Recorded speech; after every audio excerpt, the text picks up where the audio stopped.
நெஞ்சங்களுக்கு அன்பான வணக்கம். ஷாஜகான் மடாமத் அவர்கள் தி வயர் இணைய இதழில் எழுதிய ஆங்கில கட்டுரைதான் தமிழில் இந்த வீடியோ. ஷாஜகான் மடாமத் 30 ஆண்டு காலமாக எழுதி வருகிறார். அனைத்து வகையிலான பழமைவாதம், மதவெறிக்கு எதிரான குரல் கொடுப்பவர்.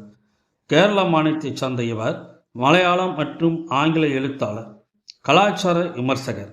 இவர் சமீபத்தில் எழுதிய புத்தகம் கடவுள் கோமோனியோ அல்லது மோகன் பகவத்தோ கிடையாது என்பதாகும். ஷாஜகான் மடாமத் அவர்களுடைய இந்த அறிமுகத்துடன் தமிழில் அவருடைய கட்டுரையில் என்ன இருக்கிறது என்பதை பார்ப்போம். வாங்க பார்க்கலாம். பிரதமர் அவர்களே, எங்களை நீங்கள் ஊடுருவக்காரர்கள் என்று கூறியது எனக்கு வியப்பாகவும் வேடிக்கையாகவும் இருந்தது.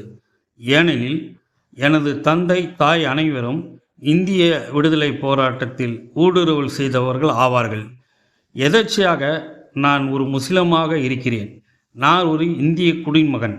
பொதுவாக தங்களின் அரசியல் வாழ்க்கை முழுவதும் முஸ்லிம்களாகிய நாங்கள் இந்திய நாட்டை சேர்ந்தவர்கள் அல்ல, நாங்கள் ஒரு பொருட்டே கிடையாது என்பது போல் நீங்கள் பேசி வருகிறீர்கள். எனவேதான் இந்த கடிதத்தை தங்களுக்கு எழுதுகிறேன். எனது தந்தை வழி குள்ளித்தாத்தா இந்திய தேச விடுதலை போரில் பங்கேற்றதற்காக வேலூர் மத்திய சிறைச்சாலையில் ஊடுருவியவர் ஆவார். எனது மோசமான கண் பார்வை கோளாறு காரணமாகவோ அல்லது வரலாற்று நுண்ணுரிமை பற்றாக்குறை காரணமாகவோ உங்களது அரசியல் முன்னோடியில் எவரையும் அந்த வீரம் செறிந்த விடுதலை போராட்டத்தில் பார்க்கவே முடியவில்லை. இதற்காக அவர்கள் மீது குற்றம் காண மாட்டேன். ஏனெனில் பிரிட்டிஷ் இந்திய ஆட்சி ஊடுருவுக்காரர்கள் முஸ்லிம் ஆட்சியாளர்கள் அனைவரையும் ஆட்சி அதிகாரத்தில் இருந்து அகற்றியதன் மூலமாக இந்தியாவுக்கு சிறப்பான சேவை ஆற்றியது என்பது அவர்களின் கண்ணோட்டம்.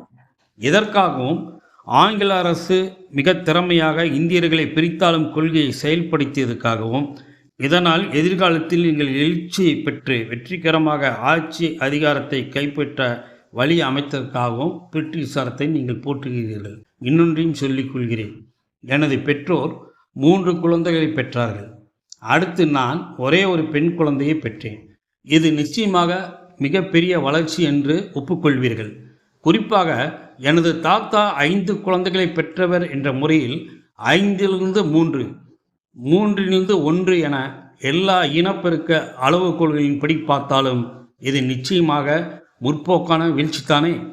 உண்மையிலேயே நீங்கள் எங்களை இன்னும் தனித்துவமான முறையில் இழிவுபடுத்த வேண்டும் என்று விரும்பினால் உங்களின் வசவாளர்கள் கூட்டம் எங்களின் பிறப்புறுப்பில் மேற்கொள்ளப்படும் அடையாளத்தை சுற்றி காட்டி அவதூறு செய்வது போலவே நீங்களும் எங்களை குறிப்பாக கூறி இழிவுபடுத்தலாம். ஏனெனில் இப்படி எங்களை தனியாக இழிவுபடுத்தினால் மற்றவர்களையும் இழிவுபடுத்துவது போன்ற குழப்பம் இருக்காது. நீங்களும் உங்களின் இழிசொல் வசவாளர்களும் மற்றவர்களான நாங்கள் எத்தனை குழந்தை பெற்றுக்கொள்கிறோம் என்று பேசுவதை நினைவுபடுத்திக் கொள்ளுங்கள். பிரதமர் பதவியில் அமர்ந்திருக்கும் தங்களுக்கு பிரதமர் என்ற முறையிலேயே இந்த கடிதத்தை எழுத ஆரம்பித்தேன். நீங்கள் அடிக்கடி சொல்லும் வெறுப்பு மற்றும் பிரிவினவாத சித்தாந்தத்துக்கும் எனது நினைவு திறனுக்கும் எட்டிய வகையில் எனது முன்னோர்கள் மூலம் நல்லிணக்கம், சமாதான சகவாழ்வுக்கும் இடையில் மிக பெரிய தொடர்பு தடைகள் உள்ளதை காண்கிறேன். உங்களுக்கு ஒன்றை சொல்லிக் கொள்கிறேன். இது பயனற்றதாக கூட இருந்தாலும் கூட உங்களில் நாம் மற்றவர்களின் சித்தாந்தத்தால் என்னை போன்ற மற்றவர்களாகிய நாங்கள் பூதாகரமாக சித்தரிக்கப்படுகிறோம், துன்புறுத்தப்படுகிறோம். இருந்த போதிலும் என்னை போன்ற சகலரையும் மத சார்பற்ற ஜனநாயக குடியரசின் சமமான குடிமகன்களாக கருதுகிறது எமது பெருமைமிக்க இந்திய அரசமைப்பு சட்டம். இந்த அரசமைப்பு சட்டத்துக்கு கட்டுப்பட வேண்டியவர் பிரதமர் பதவியில் இருப்பவர் என்பதால் பிரதமர் பெயரில் கடிதம் எழுகிறேன். இப்படி உங்களுக்கு வெளிப்படையாக கடிதம் எழுத துணிந்ததற்காக என்னிடம் இரக்கம் காட்ட வேண்டுகிறேன். உங்களிடம் உள்ள 2 அல்லது 3 சுருக்க எழுத்துக்களை கொண்ட பல்வேறு வகையான வேட்டை நாய்களை என் மீது ஏவி விடுவதற்கான அதிகாரம் உள்ளவர் தாங்கள் என்பதை நான் நன்கறிவேன். இந்த கடிதத்தை எழுதும்போது அந்த 4 எழுத்து வார்த்தைகள் எனது உதடுகளில் இருந்து வெளிவரவில்லை என்று தங்களுக்கு உறுதி கூறுகிறேன். எனது மலையாள மொழியில் உள்ள புகழ்பெற்ற கவிதை ஒன்று என் நினைவுக்கு வருகிறது. நான் உன்னிடம் ஒருபோதும் சொல்லாத கெடுவாய்ப்பான வார்த்தைகள் என் வாய்க்குள் கசப்பு சுவையை ஏற்படுத்துகிறது என்பதை அந்த கவிதை. மலையாளம் பேசும் கேரளாவை நீங்கள் ஒரு முறை சோமாலியா நாட்டுடன் ஒப்பிட்டீர்கள். நான் ஒரு இந்தியன், முஸ்லிம் மற்றும் மலையாளி முஸ்லிம் ஆவேன். எனவே உங்களின் அவதூறான பழிச்சொற்களால் இரு முனைகளிலும் தாக்கப்படுவதற்கான வாய்ப்புள்ளவனாக இருக்கிறேன். தயவு செய்து குறித்துக் கொள்ளுங்கள். நான் ஒரு இந்தியன், முஸ்லிம் மற்றும் மலையாளி என்று கூறுவது தங்களுடைய பக்தர்கள் என் மீது பாய்ந்து பிராண்டி விடக்கூடாது என்பதற்காகத்தான். பார்த்தீர்களா, அவன் முதலில் முஸ்லீமாம். எனவே அவன் ஒரு தேச விரோதி, சதிகாரன் என்று எளிதாக உங்களது பக்தர்கள் யூகித்துக் கொள்வார்கள். சாவர்கர், கோல்வால்கர் காலத்திலிருந்தே என்னை போன்ற மக்களின் ஆற்றுப்பட்டை சங் பரிவாரத்தினர் தொடர்ந்து கேள்விக்கு உள்ளாக்கி வருகின்றனர். உங்களின் பொய்களை ஆதாரபூர்வமாக மறுத்தாலும் நீங்கள் உங்களின் அவமதிப்புகளை, மறைமுகமான அவதூறுகளை நிறுத்துவதும் என்னதான் விரும்புகிறீங்க? நாங்கள் அனைவரும் தேச துரோகிகள் என்று ஒட்டுமொத்தமாக அறிவித்து உங்களின் அவதூறை நியாயப்படுத்த வேண்டும் என்று விரும்புகிறீங்களா? ஒன்றை வலியுறுத்த கூற விரும்புகிறேன். நான் ஒரு மதச்சார்பற்ற எழுத்தாளன். கடந்த 30 ஆண்டுகால அனைத்து வகையான பழமைவாதம், மதவெறிக்கு எதிரான உணர்வுபூர்வமாக எழுதி வருபவன் நான். கடந்த 10 ஆண்டுகால அனுபவம் என்ன?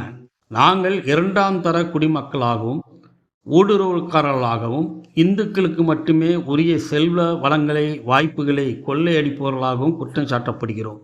இதுதான் உங்களது 10 ஆண்டு கால செயல்பாடுகள். பணிவோடு உங்களுக்கு ஒன்றை சொல்லிக்கொள்ள விரும்புகிறேன். சங் பரிவாரங்கள் நம்மை ஏதும் செய்து விடுவார்களோ என்று அஞ்சி திடீரென ஒரு நாளில் நாங்கள் அனைவரும் கடலில் குதித்து உயிரை மாய்த்து கொள்ளப் போவதில்லை. நீங்கள் கக்கும் விஷத்துக்கு எதிராக பெருமைமிகு இந்தியர்களுடன் இணைந்து உங்களை எதிர்த்து போராடுவோம். அரசமைப்பு சட்டத்தின் அமிர்த காலத்துக்காக போராடுவோம். இந்த தேசத்தில் 1000 ஆண்டுகால எங்களின் வாழ்வு அனுபவம் உங்களின் நஞ்சுக்கு எதிரான விஷமுறிவை நிச்சயமாக வழங்கும். அது விரைவிலேயே நடக்கும் என்று நம்புகிறேன். இந்த தேசத்தின் பெரும்பான்மையான இந்துக்கள் வெறுப்பு, இழிவான சூழ்ச்சிகள் ஆகியவற்றால் பாதிக்கப்படாதவர்கள். உங்களுக்கு நல்ல புத்தி வரும் என்று நான் நம்புகிறேன்.